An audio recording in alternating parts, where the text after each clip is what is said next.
Amém. Abre comigo em Josué capítulo 6. E a gente vem nessa jornada. Capítulo 3. Eles passaram o Rio Jordão. Milagre. Você lembra que no capítulo 4 Deus orienta eles a tirarem pedras do rio. Pedras para que se lembrassem. No capítulo 5, Deus fala, não, vocês não vão atacar agora não, calma. Antes nós precisamos fazer uma aliança, vamos renovar a aliança. E você vai entender que essa renovação de aliança tem tudo a ver com o capítulo 6. Josué, capítulo 6.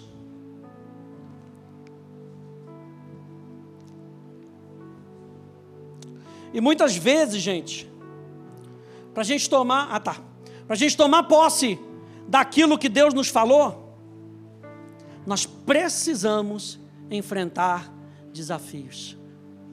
Atenção, nós precisamos enfrentar desafios.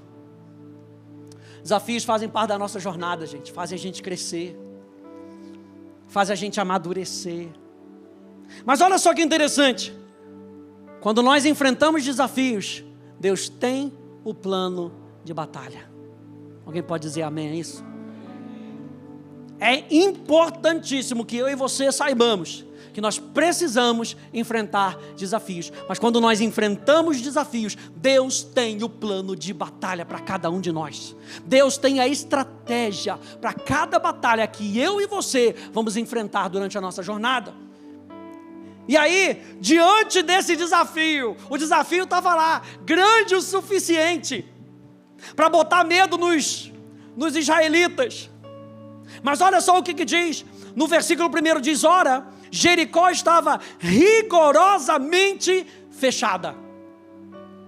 Imagina isso, Deus fala, vocês vão tomar posse da terra, mas existe uma muralha, e essa muralha não está fechada não, gente, está rigorosamente fechada. Sabe aquele filme que tem alguém correndo atrás da mocinha e ela entra no quarto e ela bota armário na porta, ela bota o sofá na porta, ela bota a gaiola do papagaio na porta, para que nada entre pela porta. Jericó estava rigorosamente fechada. E muitas vezes Deus fala para a gente, vamos enfrentar desafios, e parece que o desafio é impenetrável, parece que o desafio é invencível.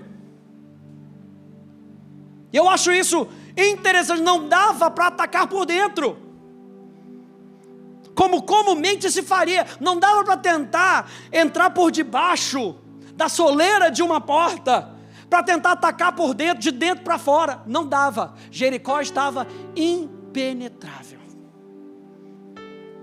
Mas aí vem o verso 2, diz assim, então o Senhor disse a Josué, meu Deus, em toda essa jornada, a gente está vendo que a cada desafio, eles precisam ouvir a voz de Deus. E a cada desafio, Deus ia dando as estratégias. Eles podiam estar olhando para a muralha, e estava vendo a dificuldade da muralha, mas logo veio a voz do Senhor. Então o Senhor disse a Josué, olhe para aqui, aleluia, olhe.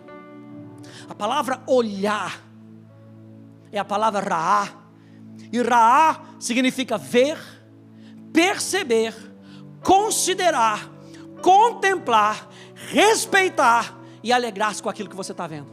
Deus estava chamando a atenção do povo, Ele estava dizendo assim, não olha para a muralha, olha aqui o que eu vou falar para você. Meu Deus, Ele está falando, bota a sua atenção no que eu vou falar. Quantas vezes a gente tem que fazer isso durante os nossos desafios, e a gente tem que parar de olhar para os desafios, e olhar para o autor e consumador da nossa fé, como diz Hebreus, olhando firmemente, diga firmemente, olhando firmemente, aquele que você não vai tirar a sua atenção daquilo, não importa o que aconteça ao seu redor, eu não tiro a minha atenção.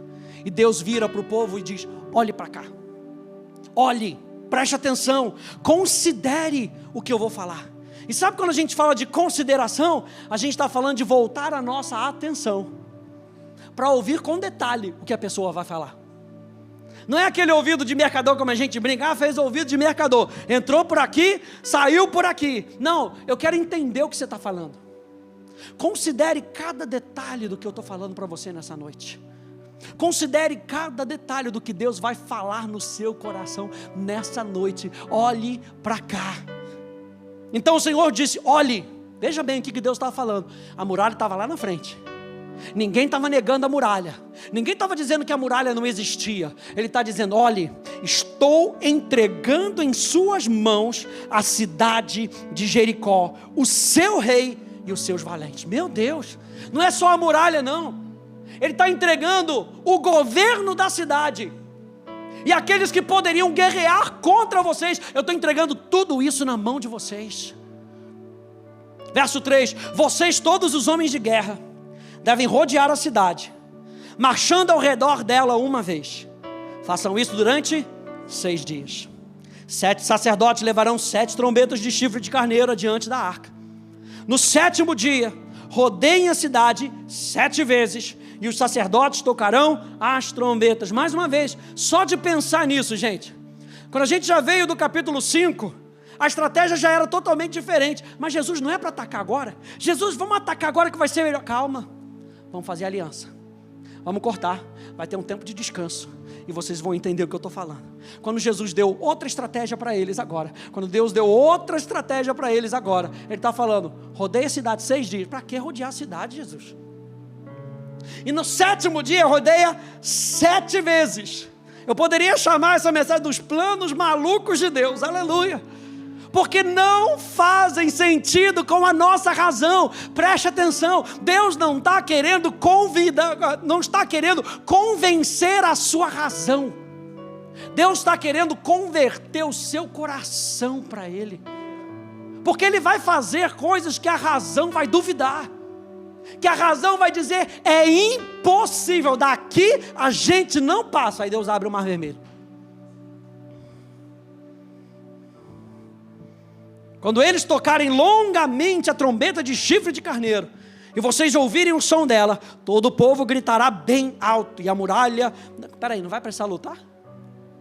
Vai tocar, a gente vai gritar, e a muralha cairá, e o povo subirá nela, cada qual em frente de si. Então Josué, filho de Num, chamou os sacerdotes e disse, levem a arca da aliança, e 7 sacerdotes levem 7 trombetas do chifre de carneiro adiante da arca do Senhor. E disse ao povo, avancem e rodeiem a cidade, e quem estiver armado, passe adiante da arca do Senhor. Olha só, a chave, gente, para ganhar essa batalha, não estava na ação militar, mas na obediência. O tema da minha mensagem de hoje, fé e obediência são indispensáveis.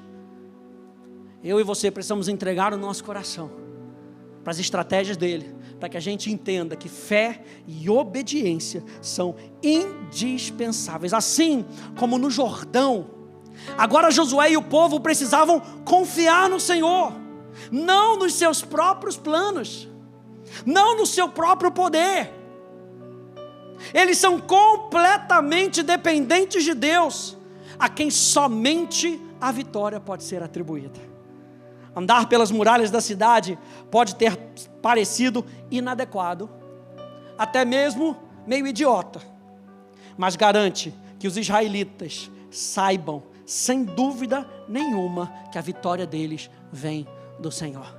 Quando Deus muitas vezes nos dá estratégias que ao nosso entendimento parece algo muito tolo, muito banal, é justamente para que eu e você possamos depender dEle, e para que a vitória, e para que a honra e a glória seja somente dEle. Ele te deu capacidade, Ele te deu instrução, Ele te enche de sabedoria, Ele enche você de recursos. Mas mesmo com tudo isso, a gente tem que pegar todos esses recursos, habilidades, inteligência, sabedoria, e entregar para Ele. E falar, Senhor, não é na minha própria força, não é por força, nem por violência, mas pelo Espírito de Deus. E esse povo estava sendo... Gente, se você lembrar da história, a gente está vendo que o povo, passo após passo, está sendo convencido de que a estratégia de Deus é melhor. Passo após passo. Na escolha de Josué, por exemplo, Josué era um escravo como todos eles. Não tinha sido treinado como Moisés, mas tinha o coração como o de Moisés. Então será que Josué tinha sido a melhor escolha? Será que não era melhor? Lembra de Davi, quando Davi foi escolhido? Samuel chega e vê primeiro Eleazar, se eu não me engano. Chega lá o irmão de Davi, fortão, musculoso, se apresenta. E Samuel bateu o olho e falou: é esse. Samuel, profeta de Deus, falou: é esse. Tem certeza? Deus vira e fala: não. O homem vê a aparência, eu vejo o coração. Esse daí está reprovado. E foi passando um após o outro, até chegar naquele pequenininho, esmirradinho, com cheiro de ovelha, que chegou fedido na casa do seu pai. Os outros tiveram tempo para tomar banho, para se apresentar para o sacerdote. Aquele outro estava esquecido, chegou com cheiro de ovelha. E na hora que ele chega, Deus fala com Samuel: é esse. Encontrei a Davi, homem segundo o meu coração, que fará toda a minha vontade, diz o livro de Atos. Então, gente, quando as instruções de Deus são seguidas, a vitória é garantida. E a gente vê nessa história que Josué segue perfeitamente as ordens de Deus. Obediência, gente, tem a ver com a maneira como nós ouvimos e atendemos a uma autoridade maior. Definição de obediência: obediência tem a ver com a maneira como nós ouvimos e atendemos a uma autoridade maior. Toda vez que nós estamos falando sobre obediência, nós estamos falando que existe alguém que está acima de nós. Se nós estamos falando de obedecer a Deus, nós precisamos reconhecer que Deus está acima de nós. Então, obediência não é só obedecer. Obediência fala da maneira como nós obedecemos. Obedecer é considerar intencionalmente que o que foi falado vem de alguém superior. Fala de intenção, a intenção do nosso coração. Vai botando isso tudo para dentro. Obediência anda junto com a humildade. Você lembra que Jesus abriu mão da sua glória e a si mesmo se humilhou, tomando forma de homem, para morrer no seu lugar, para morrer no meu lugar. O que ele fez? Ele abriu mão da sua glória e se humilhou. E a Bíblia fala que ele aprendeu obediência pelas coisas que ele sofreu. Obediência tem a ver com humildade. O ponto que eu quero chegar aqui é que obediência é fruto de um coração que ama. Eu falei para você que obediência tem a ver com a maneira como nós respondemos. Que a gente pode obedecer contrariado no coração. A gente pode fazer da maneira de fora, mas pode estar com o coração totalmente desconectado. E Deus está falando, isso não é obediência bíblica. A obediência está na maneira como nós fazemos. Vai doer na carne, gente. Obedecer dói na carne, mas trabalha no nosso espírito. E olha só, João capítulo 14, obediência é um fruto de um coração que ama. João capítulo 14, nesses versículos diz: se vocês me amam, guardarão os meus mandamentos. Aquele que tem os meus mandamentos e os guarda, esse é o que me ama. Jesus respondeu: se alguém me ama, guardará a minha palavra. E guardar, ele tem o sentido de obedecer. E o meu Pai o amará, e viremos para ele, e faremos nele morada. Quem não me ama, não guarda as minhas palavras, não obedece às minhas palavras. No entanto, faço isso para que o mundo saiba. O que ele estava fazendo? Eu obedeço ao Pai. Eu faço isso para que o mundo saiba que eu amo o Pai e que faço como o Pai me ordenou. E aí eu anotei aqui: como é que eu permaneço nesse amor? Se obediência é fruto de um coração que ama, lembra que a gente está falando de Josué. A gente está falando que Deus deu uma direção maluca para Josué, inconcebível, irracional. Eu estou falando que obediência é fruto de um coração que ama. Como é que eu permaneço nesse amor? Eu permaneço obedecendo. E como é que eu permaneço obedecendo? Eu permaneço no amor. O amor e a obediência têm que andar juntos. Olha só o que diz João capítulo 15, no verso 10. Diz: se vocês guardam os meus mandamentos, se vocês guardarem os meus mandamentos, permanecerão no meu amor. Assim como também eu tenho guardado os mandamentos do meu Pai, e no seu amor eu permaneço. Então obediência, gente, não tem a ver com seguir regras. Obediência tem a ver com a condição do coração. Dessa maneira, é como se Jesus estivesse falando isso aqui: qualquer um que me ama, vai prestar muita atenção no que eu digo, vai guardar essas palavras na sua mente, vai gravar o meu ensinamento no seu coração, vai guardá-lo com vigilância, dedicar toda a sua energia para aplicá-lo na sua vida, terá cuidado para colocá-lo em prática e valorizá-lo acima de tudo. Jesus está falando: você quer me obedecer? Entrega o teu coração para mim. E quando você entregar o seu coração para mim, você vai me obedecer da maneira certa. Olha só, em resumo, a obediência a Deus prova o nosso amor para com Ele. Tantos versículos para ensinar a gente. A obediência, ela prova o nosso amor para com Ele, demonstra a nossa fidelidade a Ele, demonstra que nós somos dEle. A obediência glorifica a Deus no mundo, a obediência abre caminhos de bênção para nós, e isso estava sendo trabalhado no coração daqueles homens. Por isso que no capítulo 5 foi necessário a aliança. E a Bíblia fala que Deus quer se mostrar forte àqueles cujo coração é totalmente dele. Lembra que nós lemos isso semana passada? É totalmente dele. Por quê? Porque Ele não quer meia obediência. Deus não aceita meia obediência. Deus não aceita obediência do meu jeito. Deus só aceita obediência cujo coração é totalmente dele. E Ele teve que lidar com o povo, trazer novamente a circuncisão para o povo, para que o coração do povo fosse dele. Para quê? Para que no capítulo 6 eles pudessem obedecer da maneira correta. 1 João, capítulo 2, verso 3 a verso 6, na New Living Translation diz assim: e podemos ter certeza de que o conhecemos, se obedecermos aos seus mandamentos.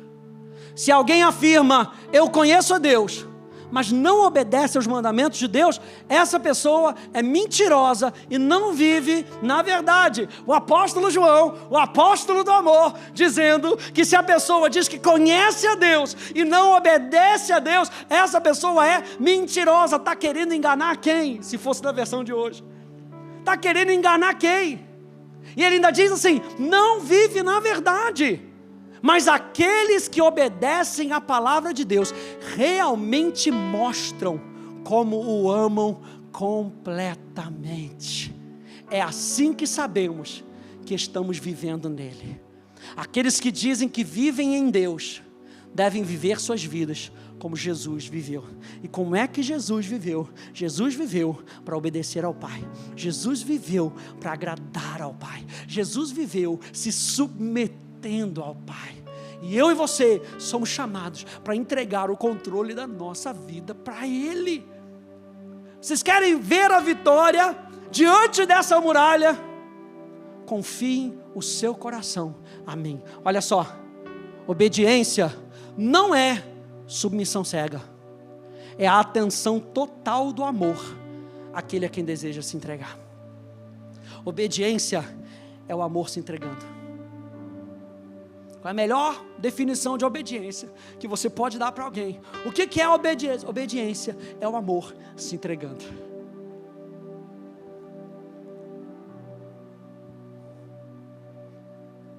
E a minha pergunta é, então, como é que a palavra de Deus deve ser obedecida? A gente já falou pelo amor. Coração cheio de amor por Deus. Sabe, se você ama determinada coisa, gente, você salta a muralha, você não está nem aí. É ou não é? Olha, você gosta daquele esporte, pode estar chovendo, pode estar caindo granizo, pode estar caindo granito. Você não quer nem saber, você vai.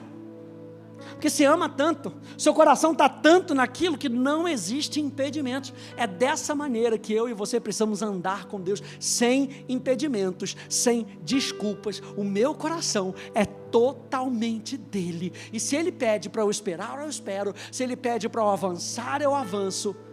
Se ele pede para eu esquecer da minha razão, eu esqueço da minha razão. Porque eu e você precisamos obedecer pela fé. Diga, pela fé. Continue lendo comigo aí em Josué, a partir do capítulo 8. Diz assim, Josué capítulo 6, verso 8. Josué capítulo 6, verso 8. Diz, e assim foi, que como Josué havia falado ao povo, os 7 sacerdotes, com as 7 trombetas de chifre de carneiro, diante do Senhor, passaram e tocaram as trombetas. E a arca da aliança do Senhor os seguia. Os homens armados iam adiante dos sacerdotes, que tocavam as trombetas.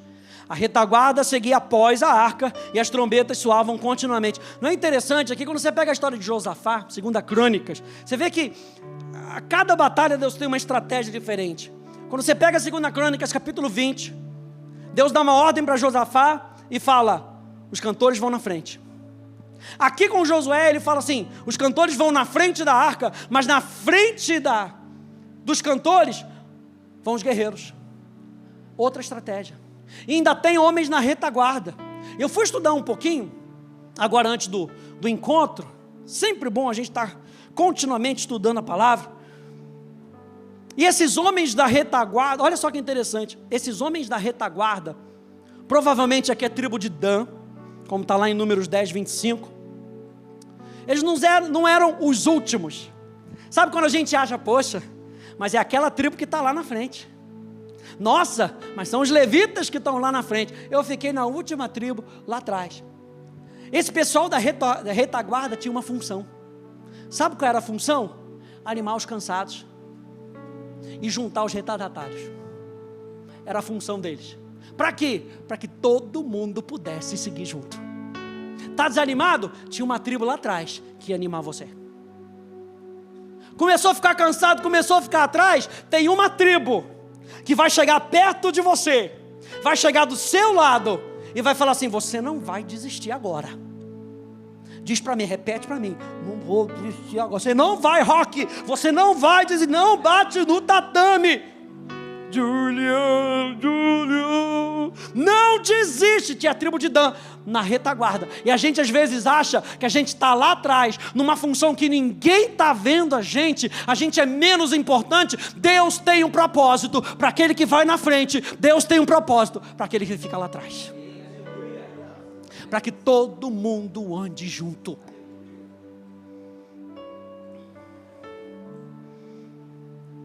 Mas Josué, versículo 10, tinha dado ordens ao povo, dizendo, não gritem, nem façam ouvir a sua voz. Não digam uma palavra sequer. A Pode estava sendo treinada essa semana, aleluia. Não digam uma palavra sequer, até o dia em que eu disser. Meu Deus! Ele começa a estratégia no capítulo 6, dizendo, vocês estão olhando para a muralha? Olha para mim que eu vou dizer algo para vocês. Vocês vão fazer assim, assim, assado. Quando chegar nessa hora, fiquem calados. Quando chegar nessa hora, eu vou dizer para vocês o que vocês têm que fazer. Estratégias durante a batalha. Não digam uma palavra sequer, até o dia em que eu disser, gritem, então vocês gritarão. Assim Josué fez a arca do Senhor rodear a cidade, contornando uma vez. Depois voltaram ao arraial e ali pernoitaram. Josué se levantou de madrugada. Os sacerdotes levantaram de novo a arca do Senhor. Os 7 sacerdotes que levavam as 7 trombetas de chifre de carneiro diante da arca do Senhor iam tocando continuamente. Só tinha um som de trombeta. E presta atenção, gente, quando você vai para Apocalipse, som de trombeta representa a voz de Deus. O que os sacerdotes tinham que fazer? Só tocar a trombeta, sem voz humana, sem opinião humana, só a voz de Deus. Só a voz de Deus, continuamente. Meu Deus! É por isso que a palavra de Deus, mais para frente, vai falar, antes aqui com Josué capítulo 1, diz assim: medita nessa palavra, de dia e de noite, continuamente. Diga continuamente. Porque quantas vezes a gente passa a semana inteira ouvindo a opinião de todo mundo, menos a opinião que importa, que é a opinião de Deus. E para vencer essa batalha, Deus falou a estratégia. Qual é a estratégia? Zip it. E ouça a voz de Deus. Aquele Deus que disse para você: vocês vão conseguir, eu estou entregando isso para você. Quando tocar a trombeta, saibam que eu estou falando com vocês de novo. Ouçam o ressoar da minha voz no toque da trombeta. Meu Deus, quem pegou isso? Ouçam o ressoar da minha voz no toque da trombeta.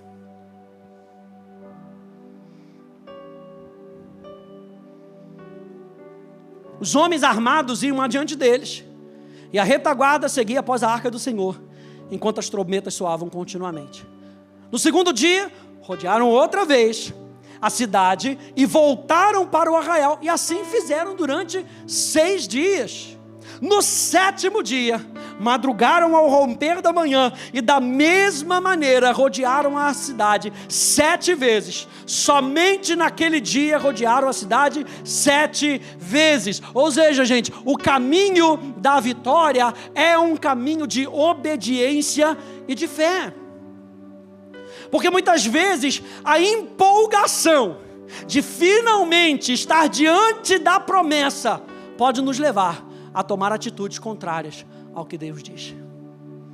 E podia ser que eles estavam ali diante daquela muralha, entendendo que Deus já tinha entregado aquela muralha para eles, e eles fossem tentados a gritar quando deviam ficar calados. Precisamos continuar crendo que Deus tem o direito de nos dizer algo que nós devemos fazer. Por quê? Porque Ele é o nosso superior.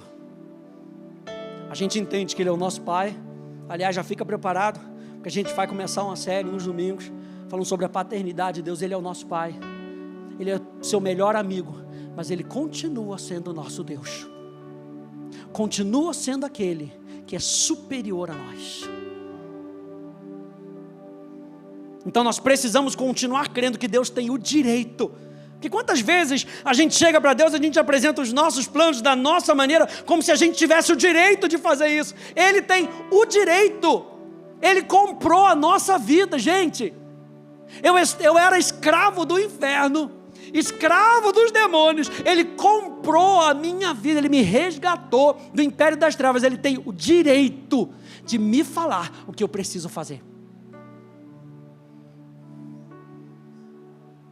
Precisamos então continuar crendo que Deus tem o direito de nos dizer algo que devemos fazer, e que existe propósito em tudo o que Deus nos pede. A fé que salva, gente, a fé que garante a vitória, é a fé obediente. Olha só, Hebreus capítulo 11, no verso 8 e no verso 30, diz: pela fé, Abraão, quando chamado, fez o quê? Obedeceu. A fé que vê a manifestação da vitória é a fé obediente.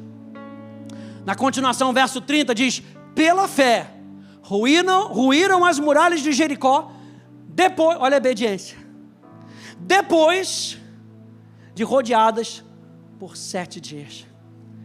Então as muralhas caíram pela fé, mas a obediência deles estava mostrando a fé deles. Então fé e obediência são indispensáveis para a nossa vida. Nós somos salvos sim pela graça, como um ato voluntário da parte de Deus, em nos dar algo que não poderíamos fazer por nós mesmos. Efésios 2:8, porque pela graça vocês são salvos mediante a fé. E isso não vem de vocês, é dom de Deus. Mas, gente, a graça demanda uma resposta. A graça de Deus pede de nós uma resposta. E o que ela pede de nós? A nossa fé, que é demonstrada através da nossa obediência. Olha só esses textos, Hebreus 5:9. E tendo sido aperfeiçoado, falando de Jesus, tornou-se o autor da salvação eterna para todos os que lhe obedecem. Hoje tem uma teologia muito liberal, falando que hoje a gente não precisa mais de obediência, a gente só precisa de fé. Mas quando você olha até para o Antigo Testamento, nenhum deles foi salvo, senão pela fé. A obediência daqueles homens exemplificava a fé do coração deles. A salvação no Velho Testamento nunca foi por seguir regras.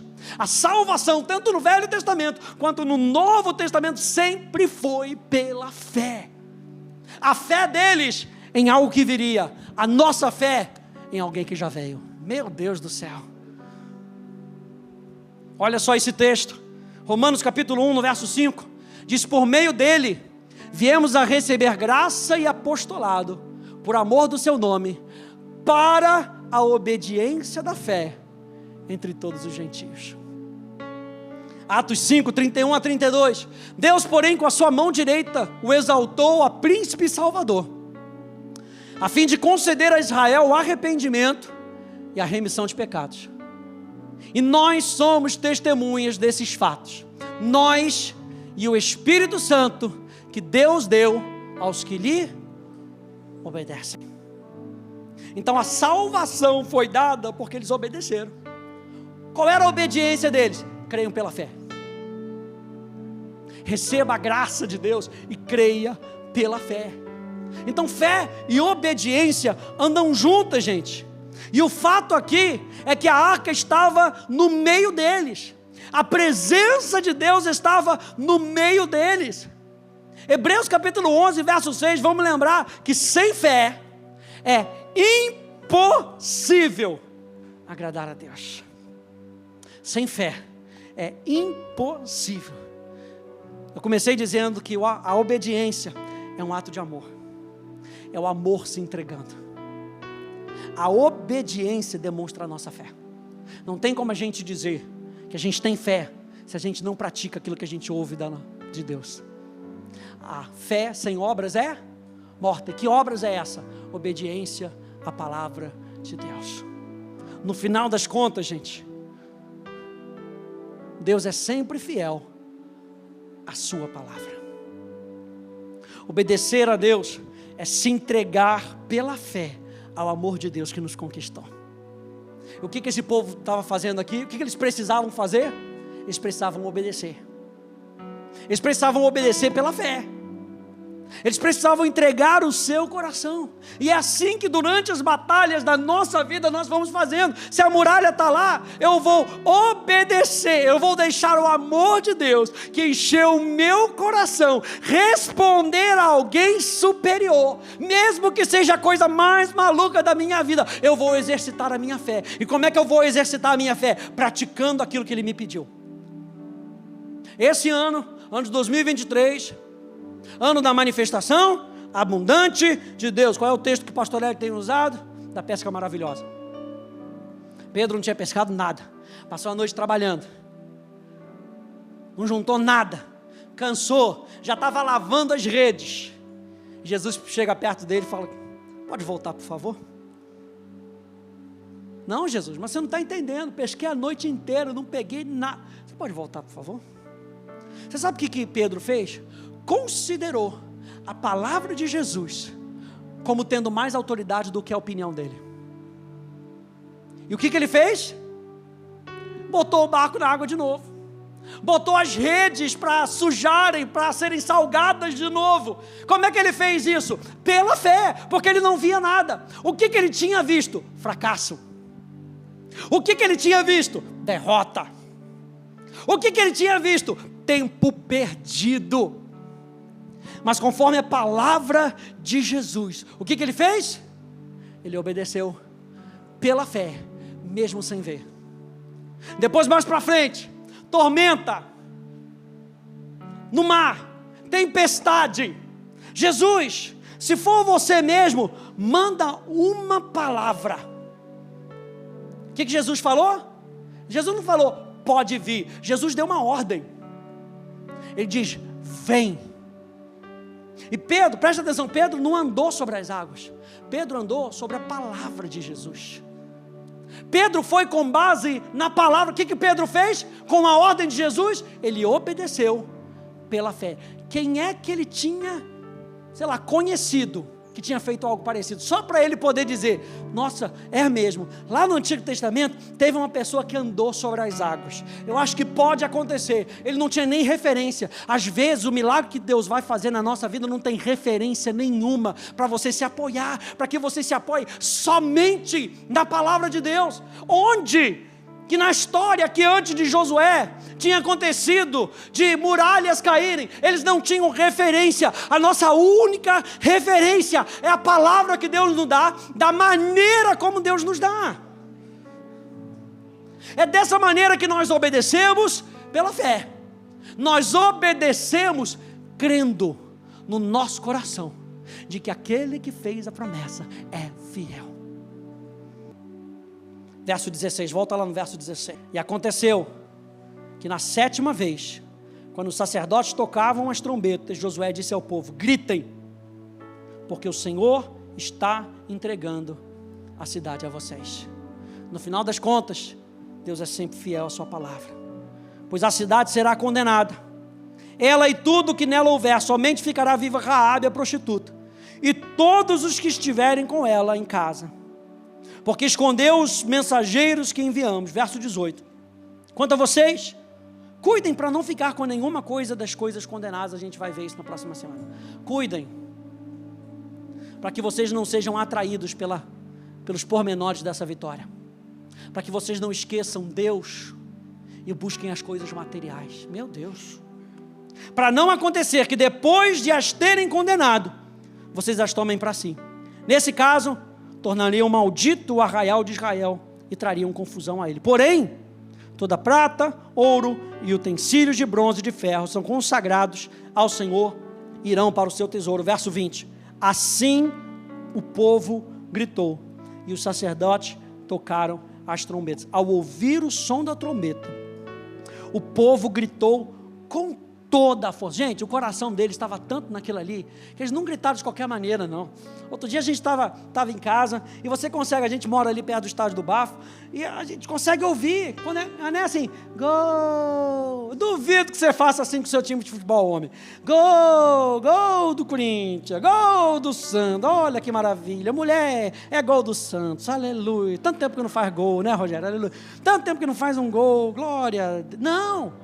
O coração está tanto naquilo, que a palavra de Deus, ela fala, eles gritaram com toda a sua força. Não foi o grito deles que derrubou a muralha, gente.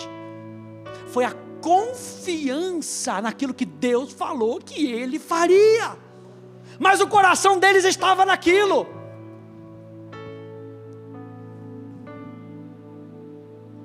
Gritou com toda a força, as muralhas ruíram e o povo subiu à cidade, cada qual em frente de si, e a tomaram. Verso 21, destruíram totalmente a fio de espada tudo o que havia na cidade, tanto homens como mulheres, tanto jovens como velhos, também bois, ovelhas, jumentos, e aí ele continua dizendo que eles salvaram Raabe. Vamos terminar aí, a partir do verso 22. No final das contas, Deus é sempre fiel à sua palavra. Lembra que a gente leu aqui no início, eu vou entregar para vocês a cidade. Ele diz assim, então Josué disse aos 2 homens que espiaram a terra, entrem na casa da prostituta, já que vocês conhecem ela, entrem na casa da prostituta e tirem-na de lá, com tudo o que ela tiver, como vocês juraram a ela. Então os jovens, os espias, entraram e tiraram Raabe, o seu pai, a sua mãe, os seus irmãos e tudo o que ela possuía. Ela não foi com a mão na frente e outra atrás, não. Levou tudo o que ela possuía.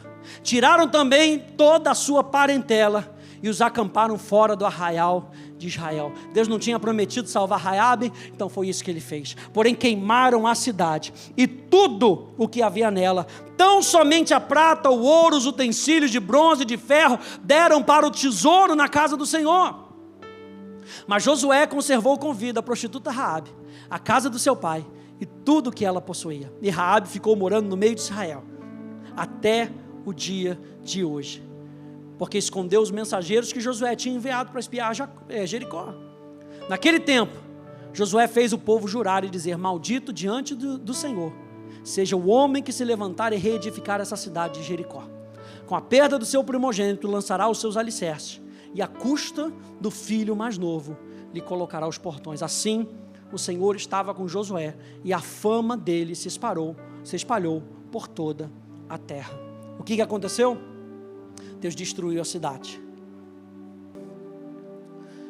Gente, no final das contas, Deus é sempre fiel à sua palavra. Vá anotando aí Isaías capítulo 55. A palavra que sair da minha boca não voltará para mim vazia. Deus é sempre fiel à sua palavra. Que nessa mensagem, gente, você possa voltar durante a semana, sabe, não importa se for muralha, se for Golias, se estão chamando Golias de gigante, se está todo mundo com medo do gigante, não importa. O que importa é que eu e você temos uma palavra de Deus, e conforme essa palavra nós permanecemos, conforme a palavra de Deus. Você lembra de Pedro? Jesus, pesquei a noite toda, mas com base na tua palavra eu lançarei as redes. E aí ele foi abençoado, mas 2 outros barcos foram abençoados, todo mundo foi abençoado. Por quê? Porque Deus cumpre a sua palavra. Amém, gente? Fique de pé, por favor.